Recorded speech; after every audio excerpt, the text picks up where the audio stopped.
भारत की संप्रभुता और अखंडता के सामने आज डेमोग्राफिक चेंज एक बहुत बड़ा और गंभीर संकट बनकर खड़ा हो चुका है। दशकों तक हमारे देश की सीमाओं और आंतरिक सुरक्षा को लेकर बरती गई लापरवाही ने इस खतरे को और ज्यादा गहरा कर दिया था।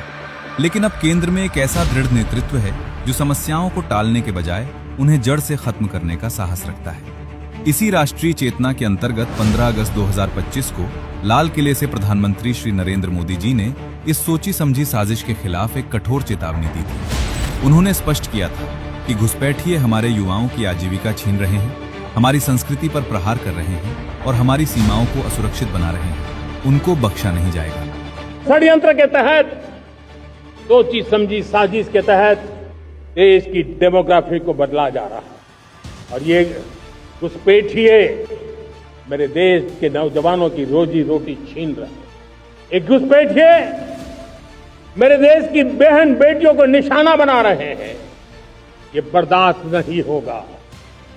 ये घुसपैठिए भोले भाले आदिवासियों को भ्रमित करके उनकी जमीनों पर कब्जा कर रहे हैं। ये देश सहन नहीं करेगा। आज लाल किले की प्राचीर से कहना चाहता हूं, हमने एक हाई पावर्ड डेमोग्राफी मिशन शुरू करने का निर्णय किया है। प्रधानमंत्री श्री नरेंद्र मोदी जी के इसी संकल्प को धरातल पर उतारते हुए मोदी सरकार ने अब इस जनसांख्यिकीय आक्रमण के खिलाफ ऐतिहासिक महाअभियान शुरू किया है। भारत पे मंडरा रहा है जो संकट है, उसको निपटाने के लिए तय समय में निश्चित रूप से अपने कार्य को करेगा। उस दिशा में हम आगे बढ़ रहे हैं। इस बड़े खतरे का स्थायी समाधान निकालने के लिए प्रधानमंत्री श्री नरेंद्र मोदी जी द्वारा घोषित की गई high level committee on demographic change के गठन की घोषणा केंद्रीय गृह मंत्री श्री अमित शाह जी ने की। वक्त की बड़ी खबर, गृह मंत्रालय ने डेमोग्राफिक चेंज पर हाई लेवल कमेटी का गठन किया है। डेमोग्राफिक चेंज पर हाई लेवल कमेटी का गठन गृह मंत्रालय की तरफ से किया गया है। इस उच्च स्तरीय समिति की कमान सुप्रीम कोर्ट के सेवानिवृत्त जस्टिस प्रकाश प्रभाकर नावलेकर जी को सौंपी गई है। इस समिति में देश के सेंसस कमिश्नर के साथ साथ retired IAS Durga Shankar Mishra ji, retired IPS Balaji Srivastava ji और प्रख्यात अर्थशास्त्री डॉक्टर शामिका रवि जैसी बेहद सक्षम विभूतियों को सदस्य के रूप में शामिल किया गया है। केंद्रीय गृह मंत्रालय के जॉइंट सेक्रेटरी फॉरेनर्स इसके मेंबर सेक्रेटरी होंगे। ये शक्तिशाली समिति पूरे देश में अवैध प्रवासियों के कारण आ रहे असामान्य जनसंख्या बदलावों की गहन जांच करेगी और एक निश्चित समय सीमा के भीतर इसका कानूनी समाधान प्रस्तुत करेगी। गृह मंत्री श्री अमित शाह जी ने पूरी गंभीरता के साथ स्पष्ट किया है कि सीमाओं पर हो रहा ये डेमोग्राफिक चेंज कोई प्राकृतिक प्रक्रिया नहीं है, बल्कि यह एक सोची समझी डिजाइन का हिस्सा है।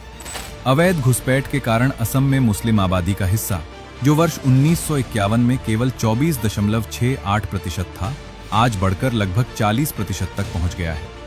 इसी तरह पश्चिम बंगाल के मुर्शिदाबाद जिले में वर्ष 1951 में मुस्लिम आबादी 55% थी, जो वर्ष 2011 तक बढ़कर 66% हो गई।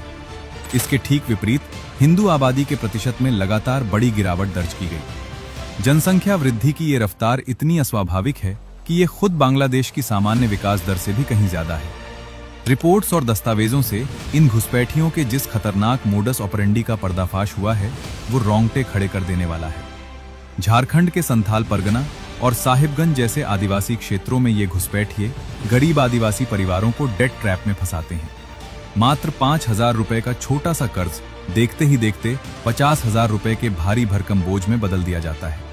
जब ये गरीब परिवार कर्ज नहीं चुका पाते तो पैसे के बदले उनकी मासूम बेटियों से जबरन विवाह की शर्त रखी जाती है। इस विवाह के सहारे ये घुसपैठिए समाज में कानूनी मान्यता पा लेते हैं और फिर अपनी पत्नियों को मुखौटा बनाकर आदिवासी भूमि कानूनों का अनुचित लाभ उठाते हैं। झारखंड के पाकुड़, साहिबगंज और बरहेट जैसे जिलों में बसे जमाई टोला इसके उदाहरण है। फर्जी दान पत्र और आधार व राशन कार्ड जैसे दस्तावेजों का इस्तेमाल करके आदिवासियों की जमीनें हड़प ली जाती हैं और स्थानीय राजनीति व सरकारी लाभों पर पूरी तरह कब्जा कर लिया जाता है। साल 2018 की रिपोर्ट बताती है कि प्रतिबंधित और राष्ट्र विरोधी संगठन PFI के सदस्यों ने इसी साजिश के तहत संथाल परगना में लगभग 10,000 एकड़ भूमि पर अवैध कब्जा कर लिया था। ये वही संगठन है जो साल 2047 तक भारत को एक विशेष राज्य में बदलने का खुला देशद्रोही एजेंडा लेकर काम कर रहा था। हमारे पूर्वोत्तर के राज्यों को देश के बाकी हिस्सों से जोड़ने वाले 22 किलोमीटर के सिलीगुड़ी कॉरिडोर जैसे संवेदनशील इलाके के आसपास होने वाला जनसांख्यिकीय बदलाव भारत की सुरक्षा के लिए खतरा बन चुका है। इसके अलावा एनसीआरबी 2024 के आंकड़े बताते हैं कि भारत में विदेशी नागरिकों द्वारा किए जाने वाले अपराधों में अकेले बांग्लादेशी घुसपैठियों की हिस्सेदारी 64% से भी अधिक है। मई 2025 में पश्चिम बंगाल की स्पेशल टास्क फोर्स ने बीरभूम जिले से जमातुल मुजाहिदीन बांग्लादेश यानी जेएमबी के 2 खूंखार आतंकवादियों को गिरफ्तार किया था, जो भारत के खिलाफ बड़े बम धमाकों और जिहाद के लिए स्थानीय लोगों की भर्ती की साजिश रच रहे थे।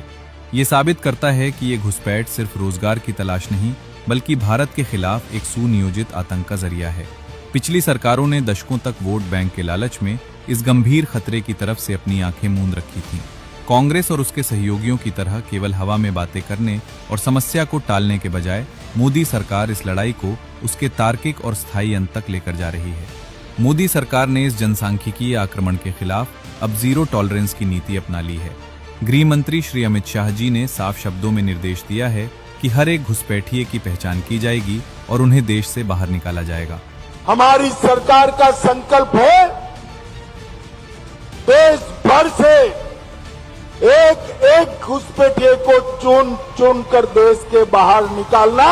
उन्होंने इस अभियान की तुलना धुर नक्सलवाद विरोधी अभियान यानी एंटी नक्सल कैंपेन से करते हुए बीएसएफ को पूरी ताकत और अटूट संकल्प के साथ जुटने का आदेश दिया है। ये high powered demography mission Bharat की संस्कृति, सीमाओं, आदिवासी बहनों बेटियों और हमारी जमीनों की रक्षा करने वाला एक अभेद्य नागरिक ढाल साबित होने जा रहा है। प्रधानमंत्री श्री नरेंद्र मोदी जी के नेतृत्व में अब भारत मूक दर्शक बनकर अपनी बर्बादी नहीं देखेगा। जो गलतियां पिछले दशकों में की गईं, उन्हें अब मोदी सरकार द्वारा पूरी ताकत से, कानूनी रूप से और हमेशा के लिए ठीक किया जा रहा है।